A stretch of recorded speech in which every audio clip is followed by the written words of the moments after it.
میں اس وقت صورتحال یہ ہے کہ میں جہاں کہیں جاتا ہوں تو مجھ سے رہا نہیں جاتا کہ میں فلسطین کے بارے میں بات کروں. یہ بھی اسی غلامی کا ایک حصہ ہے جس کا میں رونا رو رہا ہوں کہ اس وقت مجھے بتانے کی ضرورت نہیں، آپ سب جانتے ہیں 38,000 سے زیادہ افراد شہید ہوئے. کل عالمی کورٹ آف جسٹس نے فیصلہ دیا ہے کہ اسرائیل جو ہے وہ بالکل ناجائز ریاست ہے.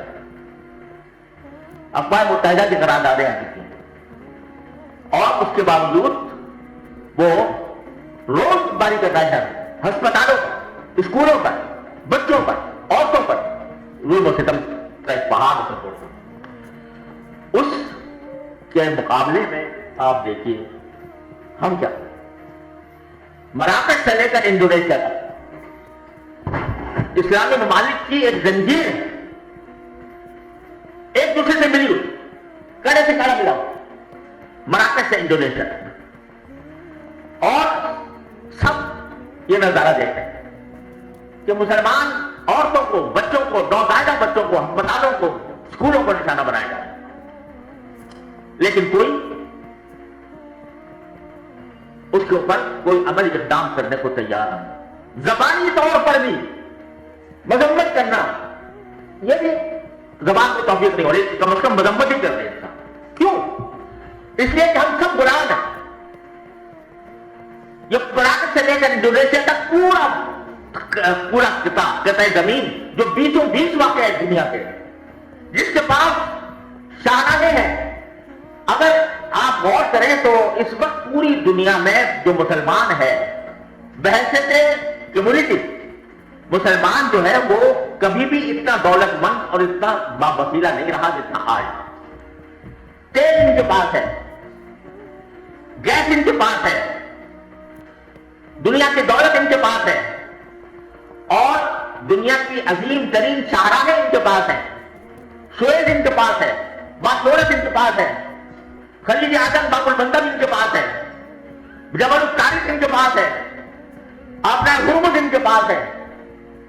ساری اہم شاہراہیں جو دنیا کی ہیں، جو ناکے ہیں، جن کے ذریعے دنیا کا ناطقہ بند کیا جا سکتا ہے، وہ ان کے پاس ہے. لیکن غلامی کی زندگی بدلتا ہے. غلامی کیا کہ کیونکہ اسرائیل کو امریکہ کی پشت پناہی حاصل ہے، لہذا اس کے خلاف کوئی جملہ بولنا بھی قیامت ہو جائے. اس سے کوئی مدد کرنا تو در گرا، وہ ایسا ہو گیا جیسے کہ یہ کوئی گناہ کیا جا رہا ہے، کوئی جرم کیا جا رہا ہے. مسلم ملکوں میں ان لوگوں کو پکڑا جا رہا ہے جو فلسطین کی آزادی کا نام رکھتے ہیں. آپ کو بتا، باقی میں کیا اس کی تفصیل میں جاؤں. یہ کیوں ہو رہا ہے کہ ہم غلام بن گئے ہیں، مغرب کے غلام بن گئے. اس مغرب کے جس نے ہمیں دھوکہ دے کر تقسیم کیا ہے. یہ خلافت عثمانیہ جو کسی وقت قائم تھی، اس میں اپنی ضرور کچھ نہ کچھ کمزوریاں بھی تھیں، لیکن اس نے برطانیہ نے، یہ تاریخ اگر آپ پڑھیں تو برطانیہ نے عرب علماء کو یہ بہتایا کہ بھئی یہ ترکی لوگوں نے اپنی خلافت قائم کر رکھی ہے، اسلام کے ٹھیکیدار تو آپ ہیں عرب لوگ، لہذا خلافت آپ کی قائم ہونی چاہیے. تو بڑے بڑے علماء، مفتی عبدہ، جمال الدین افغانی اور پتہ نہیں بڑے بڑے جو وہ اس دھوکے میں آ گئے. انہوں نے کہا آپ ایک مرتبہ ان سے علیحدہ ہو، ہم آپ کو پوری خلافت قائم کر کے دیں گے، عربی خلافت. وہ وعدہ کیا. وعدہ کرنے کے بعد اس برطانیہ نے جب جنگ عظیم ہوئی، دوسری جنگ عظیم، تو اس میں برطانیہ غالب آ گیا. تو سارے وعدوں سے پھر کر ہر ایک کو چھوٹی چھوٹی ریاستوں میں تقسیم کر دیا. یہ اردن ہے، یہ لبنان ہے، یہ سوریا ہے، یہ مصر ہے، یہ عراق ہے، اور بانٹ کر ان کو اپنا زیر دست بنا دیا. سب غلام ہیں یہ.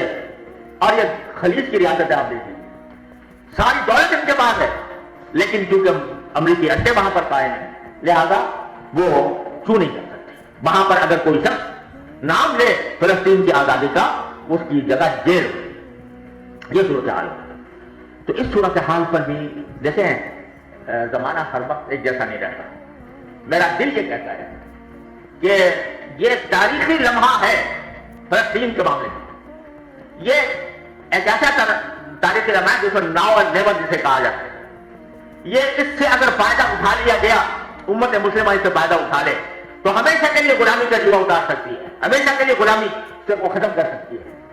اور اگر اس نے اس موقع سے فائدہ نہ اٹھایا تو اسرائیل کو یاد رکھیے، اسرائیل کا گریٹر اسرائیل کا جو منصوبہ ہے وہ مدینہ منورہ تک پہنچے اور وہ کسی کو نہیں چھوڑے گا۔ پھر اگر اسرائیل کامیاب ہو جاتا ہے تو یہ چھوٹی چھوٹی ریاستیں جو مگن ہیں اپنے ایجادیوں کے اندر یہ قائم رہیں گی، ان کو پانی پھر جائے گا۔ لہٰذا یہ ایک تاریخی لمحہ ہے، اس تاریخی لمحے میں ضرورت ہے کہ مسلمان بیدار ہو۔ حکومتوں کو چھوڑ دیجیے، جو کام حکومتوں کے، میں پہلے ہی آپ سے کہہ چکا ہوں کہ حکومتوں کے گلے میں تو غلامی کے پھندے پڑے ہوئے ہیں، لیکن ہم آج مسلمان کی حیثیت سے، عام مسلمان کی حیثیت سے یہ ہمارا فرض ہے کہ ہم اس کے بارے میں بھی کچھ سوچیں۔ اور میں جو عرض کر رہا ہوں کہ ایک آپ کی ہر شعبہ زندگی کے لوگوں کو اپنے اپنے شعبہ زندگی کے اندر اس کاز کے لیے کیا کر سکتے ہیں اس کا ایک پروگرام بنا، تو آپ کی ایک کمیٹی یا آپ کا ایک گروپ یا آپ کا ایک نمائندہ تنظیم ایسی ہو جو اس موضوع پر غور کرے۔ مثلا یہ تاجر برادری دوسرے ملکوں میں جا کر وفود میں اپنی حکومت کے بعد وفود بھیجے، ان سے بات کرے اور فلسطین کے مظلوموں کے لیے امداد کے لیے کوئی منظم ایسا انتظام کرے۔ اس وقت صورتحال یہ ہے کہ امداد بہت پہنچ رہی ہے لیکن وہ پہنچنے دی نہیں جا رہی، تو اس کے راستے سے ہم کس طرح رکاوٹیں ختم کر سکتے ہیں، اس کے بارے میں اگر جانا پڑے مختلف ممالک کے اندر تو اس کا بھی دورہ کیا جائے اور وہ دورہ کر کے اس کے مسائل کو حل کیا جائے۔ خلاصہ میں میری گزارشات کا یہ ہے کہ ہم ایک مرتبہ یہ طے کر لیں کہ ہمیں غلامی سے نکلنا، یہ طے کر لیں، تاجر برادری آپس میں طے کر لیں کہ ہمیں غلامی سے نکلنا۔ ہمیں ہر چیز میں یہ نہیں دیکھنا کہ مغرب خوش ہوگا یا ناراض ہوگا، ہمیں اپنے اقدار کو، اپنے اصولوں کو ہمیں اپنے نافذ کرنا ہے۔ ایک مسلمان تاجر کہتے ہیں، ایک عبادت سمجھ کر اللہ تبارک و تعالیٰ کے رضا کے ساتھ یہ کام کرنا ہے، تو انشاءاللہ اللہ تبارک و تعالیٰ نصر اللہ ینصرکم ویثبت اقدامکم۔ اگر تم اللہ کی مدد کرو گے، اللہ کی مدد کون کرے گا؟ مطلب یہ اللہ کے دین کی مدد کرو، اللہ کے بھیجے ہوئے نظام کی مدد کرو گے تو اللہ تمہاری مدد کرے گا اور تمہیں ثابت قدم ہی عطا کرے گا۔ یہ کام ہمارے کرنے کا ہے، اللہ تعالیٰ ہمیں اس کی توفیق دے۔ اور ایک گزارش آخر میں یہ کرتا ہوں جو ہر مسلمان کے لیے ہے، اور وہ یہ کہ صبح کو جب انسان بیدار ہے اور نماز فجر ادا کرے، اللہ تعالیٰ ہم سب کو توفیق عطا فرمائے، تو اس کے بعد چند منٹ کے اللہ تبارک و تعالیٰ سے ایک معاہدہ کریں، یا اللہ میں آج کا دن شروع کر رہا ہوں اور میں چاہتا ہوں کہ یہ دن آپ کی خوشنودی کے مطابق، آپ کی رضا کے مطابق، اسے مجھ سے کوئی گناہ نہ ہو، اس میں مجھ سے کوئی بدعنوانی نہ ہو، اور جب میں خالص بند آپ کی رضا کے مطابق گزاروں، اللہ میں عہد کرتا ہوں، اپنی طرف سے ارادہ کرتا، پکا ارادہ، لیکن اس ارادے پر میں قائم نہیں رہ سکتا جب تک کہ آپ کی توفیق سامنے نہ آئے۔ تو میں آپ سے توفیق مانگتا کہ میں اپنے دن کا اپنا دن آپ کی رضا کے مطابق گزاروں، اور ساتھ میں یہ اضافہ کر لیں ہم لوگ کہ یا اللہ کچھ ایسا طریقہ ہمیں سجا دیجیے کہ جس سے ہم غیروں کی غلامی سے آئے۔